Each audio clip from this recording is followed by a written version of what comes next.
एक देश की इकोनॉमी को चलाने के लिए न सिर्फ देश की सरकार बल्कि देश के सभी राज्यों की अलग अलग फाइनेंशियल स्टेट को संभालने की जिम्मेदारी होती है, क्योंकि सारे राज्य मिलकर ही एक देश की जीडीपी का निर्माण करते हैं। और इसी प्रोसेस में जब किसी स्टेट को दिक्कत आती है तो वो केंद्र सरकार से कर्ज लेता है, जिसके न चुकाए जाने पर या लगातार कर्ज लेने से ये बढ़ता जाता है। इसी क्रम में वो राज्य कर्ज में डूबता चला जाता है। और इसी के साथ दोस्तों, आज हम आपको ऐसे ही कर्ज में डूबे 10 राज्यों के बारे में बताने जा रहे हैं। तो चलिए शुरू करते हैं इस वीडियो को और बने रहिए अंत तक। नंबर 1, पंजाब। पंजाब पूरे देश में सबसे ज्यादा धान पैदा करने के लिए जाना जाता है। पंजाब को देश का अन्न भंडार और रोटी की टोकरी भी कहा जाता है। देश के सबसे अमीर किसान भी पंजाब से ही हैं। फिर भी पंजाब सरकार देश की सबसे ज्यादा कर्ज में डूबने वाली सरकार में शामिल है। 5,77,829 करोड़ रुपए के आसपास जीडीपी रखने वाला पंजाब के पास 2,11,580 करोड़ रुपए का कर्ज है। पंजाब के पास 5 नदियों द्वारा सिंचित होने वाली उपजाऊ जमीन है। सड़कों से लेकर रेलवे, हाईवे, यातायात तक सब कुछ पंजाब में अवेलेबल है। पंजाब की इकोनॉमी विकास दर काफी अच्छी रही है। दोस्तों, पंजाब भारत का सबसे समृद्ध राज्य माना जाता है और 2005 के बाद से स्टेट का विकास मानो थम सा गया है। पंजाब पर कैपिटल इनकम 15,30,061 रुपए है, लेकिन इसके बावजूद भी पंजाब की सरकार देश में सबसे ज्यादा कर्ज में डूबने वाली सरकार है। नंबर 2, केरल। केरल भारत में 11वीं सबसे बड़ी इकोनॉमी है। केरल पर कैपिटल इनकम 2 लाख के आसपास है। तीनों ओर से समुद्र के घिरे होने के कारण केरल में कृषि के अवसर कम है, लेकिन मैन्युफैक्चरिंग फील्ड में केरल ने बहुत प्रोग्रेस किया है। आज 60% केरल के लोग इंडस्ट्रीज और मैन्युफैक्चरिंग में रोजगार पा रहे हैं। इसके अलावा मछली पालन भी केरल के मुख्य उद्योगों में से एक है। कोरोना महामारी के कारण दोस्तों, केरल का कर्ज भी काफी ज्यादा बढ़ गया है। पिछले कुछ समय के दौरान केरला की इकोनॉमिक पर अंकुश लगा हुआ नजर आ रहा है, जिसकी वजह से राज्य पर लगातार बढ़ता कर्ज भी है। केरल पर फिलहाल 3.73 लाख करोड़ रुपए का कर्ज है। वहीं इसकी जीडीपी जल्दी 10 लाख करोड़ के आंकड़े को पार करने वाली है। नंबर 3, उत्तर प्रदेश। उत्तर प्रदेश कर्ज में डूबी राज्यों की सूची में तीसरे स्थान पर है। उत्तर प्रदेश की इकोनॉमी भारत में 5वीं सबसे बड़ी इकोनॉमी है। पूरे देश में इस्तेमाल होने वाले अनाज का 20% अकेले उत्तर प्रदेश के किसान उगाते हैं और देश में सबसे ज्यादा जनसंख्या इस राज्य की है और इसकी पर कैपिटा इनकम बस 65,000 ही है। इस देश में कृषि के अलावा मिनरल्स से बड़ी मात्रा में उपलब्धि होती है। यूपी के मिर्जापुर के आसपास कोयले की खान है और साथ ही सिल्का, लाइमस्टोन, जिप्सम ऑक्साइड जैसे धातु भी यहाँ भरपूर मात्रा में पाए जाते हैं। राज्य में कई जगह थर्मल पावर प्लांट और हाइड्रो पावर प्लांट लगे हैं, लेकिन काफी ज्यादा जनसंख्या होने के कारण देश में बिजली की भारी कमी रहती है। उत्तर प्रदेश की जीडीपी 14.50 लाख करोड़ के आसपास है, लेकिन इस राज्य पर कर्ज भी बहुत ज्यादा है। हाल ही रिपोर्ट के मुताबिक उत्तर प्रदेश सरकार पर 6,11,000 करोड़ का कर्ज है। इतनी बड़ी संख्या में कर्ज चुकाना उत्तर प्रदेश के लिए बिल्कुल ही आसान नहीं है, लेकिन सरकार द्वारा राज्य में पर्यटक विभाग को तेजी से बढ़ावा दिया जा रहा है, जिससे इसकी अर्थव्यवस्था और मजबूत हो रही है। नंबर 4, आंध्र प्रदेश। आंध्र प्रदेश भारत के दक्षिणी पूर्व छोर पर स्थित एक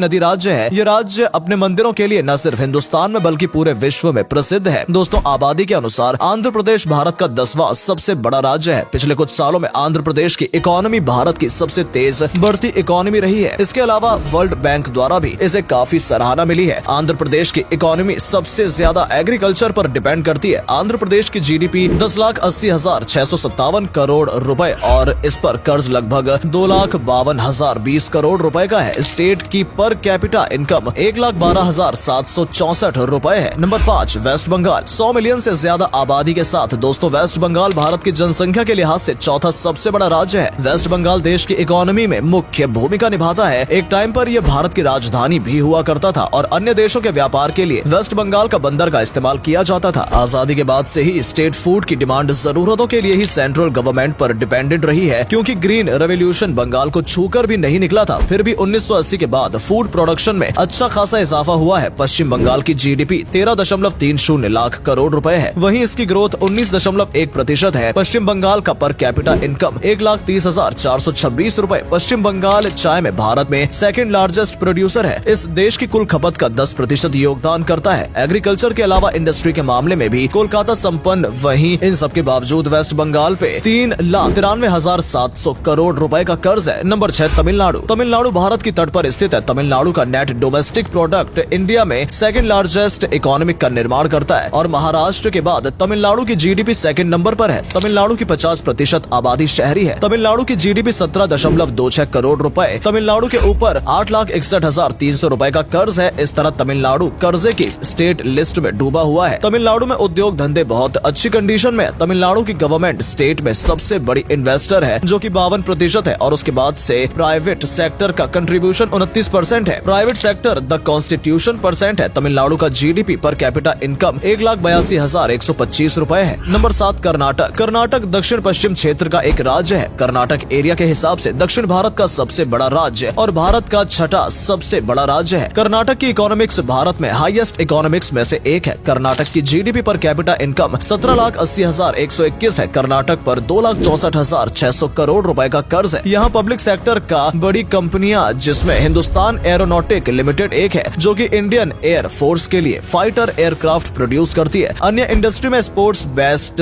laboratory Bharat electronics limited, Hindustan machine tools है। यहीं पर भारत की स्पेस एजेंसी इसरो का हेडक्वार्टर बना हुआ है, जहां लगभग 20,000 लोगों का रोजगार प्राप्त है। इसके अलावा यहाँ पर बहुत ही नामी गिरामी कंपनियां फल फूल रही हैं। यहाँ की साक्षर दर 75% तक है। ये राज्य निवेश और निर्यात दोनों के मामले में भारत के प्रायुधिक क्षेत्र में आगे है। ये पश्चिम में अरब सागर से घिरा हुआ है। बेंगलोर को भारत की सिलिकॉन वैली भी कहा जाता है। नंबर 8 गुजरात। दोस्तों, गुजरात की विकास की गाथा आज पूरी दुनिया देख रही है। गुजरात भारत के पश्चिमी राज्य में से एक है। ये स्टेट इंडस्ट्री आधारित स्ट्रीट है। आजादी के बाद भारत में सबसे पहली सूती कपड़ा मिल सूरत में खोली गई थी। दोस्तों, आपको जानकर हैरानी होगी कि गुजरात भी कर्ज में डूबा हुआ है। गुजरात के ऊपर वर्तमान में 3 लाख करोड़ से ज्यादा का कर्ज है। गुजरात सर्विस सेक्टर में भी डेवलप स्टेट है, जहाँ पर काली मिट्टी पाई जाती है। इसकी वजह से यहाँ पर मूंगफली की खेती बहुत ज्यादा होती है। यहाँ पर 20% लोग एग्रीकल्चर इंडस्ट्री पर निर्भर हैं, तो वहीं पे 45% रेवेन्यू इंडस्ट्रीज के जरिए जनरेट हो रहा है। दूध उत्पादन के मामले में ये देश पूरे भारत में नंबर 1 पर आता है। वर्तमान में गुजरात की जीडीपी 17.01 लाख करोड़ रुपए है। नंबर 9 राजस्थान। अमूल्य धरोहर और ऐतिहासिक संस्कृति को संजोए ये देश कई मामलों में नंबर 1 पर है। राजस्थान मिनरल में समृद्ध देश है। एग्रीकल्चर, माइनिंग को टूरिज्म जैसे सेक्टर राजस्थान की अनामिका घर है। राजस्थान कई मामलों में भारत का नंबर 1 पर है। राजस्थान में सोना, चांदी, sandstone, limestone, marble rock for school, copper only night cake खदान लंबी संख्या में है। राजस्थान भारत में अब रिक्वायरमेंट का सबसे बड़ा प्रोड्यूसर है। भारत में जितना नमक पैदा होता है उसका 10% हिस्सा राजस्थान से आता है। राजस्थान थार मरुस्थल, यहाँ नेचुरल गैस पेट्रोलियम की अपार संभावनाएं हैं। यहाँ सोलर एनर्जी कंज्यूम की जाती है। एग्रीकल्चर में गेहूं और बाजरा जैसी फसलें उगाई जाती हैं। राजस्थान की जीडीपी 29,124 करोड़ रुपए है। वहीं राजस्थान पर 3,13,460 करोड़ रुपए का कर्ज। राजस्थान का पर जीडीपी कैपिटल इनकम 1,16,855 रुपए है। यहाँ जीडीपी में 44% एग्रीकल्चर और 8% इंडस्ट्रियल सेक्टर का है और सर्विस सेक्टर 47% कंट्रीब्यूशन है। अगर आप असली भारत की सैर करना चाहते हैं तो एक बार राजस्थान की सैर जरूर करें। लेकिन दोस्तों, फिर भी राजस्थान सरकार पर 4,10,000 करोड़ का कर्ज भरा है। नंबर 10 तेलंगाना। दोस्तों, तेलंगाना को भारत का सबसे नया राज्य बनने का दर्जा प्राप्त है। 2014 में तेलंगाना राज्य का गठन हुआ था और अब से कम समय में तेलंगाना खुद को सबसे कर्ज वाले राज्यों की सूची में शामिल कर चुका है। तेलंगाना सरकार पर वर्तमान में 2.5 लाख करोड़ रुपए का कर्ज है। अगर बारिश अच्छी होती है तो किसानों को लाभ होता है और कम होती है तो किसानों को भारी नुकसान झेलना पड़ता है। यहाँ पर सबसे ज्यादा चावल की खेती की जाती है और कपास, गन्ना, आम और तंबाकू की पैदावार तेलंगाना में की जाती है। अच्छी बात है कि तेलंगाना में सर्विस सेक्टर और इंडस्ट्रियल सेक्टर तेजी से अपने पैर पसार रहा है। बहुत ही कम समय में तेलंगाना में टैक्स और इंडस्ट्री और टू मूवी और सॉफ्टवेयर इंडस्ट्री नेपाली है, जिसके राज्य के युवाओं को काफी फायदा भी मिला। 9.78 करोड़ HDP के साथ देश की अर्थव्यवस्था को मजबूत करने में तेलंगाना मुख्य भूमिका निभा रहा है।